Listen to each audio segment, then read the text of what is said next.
আসসালামু আলাইকুম, সবাই কেমন আছেন? আজকে বিড়ালের হোমমেড ফুড নিয়ে চলে আসলাম, মানে একটা রেসিপি নিয়ে চলে আসছি যেটা বিড়ালের অনেক পছন্দের। এখানে আমি কিছু আলু আর গাজর আর চিকেনের ব্রেস্ট পিস নিয়ে নিছি। একটা অনেক বড় ছিল, এখানে দেখে মনে হচ্ছে যে অনেক ছোট। তো পরে এটা ভালোভাবে অনেকক্ষণ সিদ্ধ করে নিতে হবে। এরপর এভাবে ছাড়িয়ে নিচ্ছিলাম যাতে ব্লেন্ডার ভালোভাবে স্মুথলি একদম ব্লেন্ড হয়।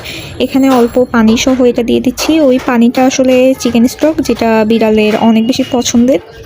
তো পরে এভাবে আমরা একদম খুব ভালোভাবে ব্লেন্ড করে নিছি। এই যে আমি আমার বিড়ালকে খেতে দিচ্ছিলাম। এটা আসলে অনেক বেশি টেস্টি হয়, মানে বিড়ালের জন্য, বিড়ালরা এটা অনেক বেশি পছন্দ করে। তো এটা আমি এক বাটির মতো বানিয়ে নিছি। এইটা দেখা যায় যে 4 থেকে 5 দিন দিয়ে দেওয়া যাবে। হালকা জাস্ট গরম করে এটা দিয়ে দিলেই হবে। এই তো আজকে এই পর্যন্তই। সবাই ভালো থাকবেন, আর ভিডিওটি ভালো লাগলে অবশ্যই ফলো দিয়ে দিবেন, সাবস্ক্রাইব করে দিবেন আর শেয়ার করে দিবেন। ধন্যবাদ।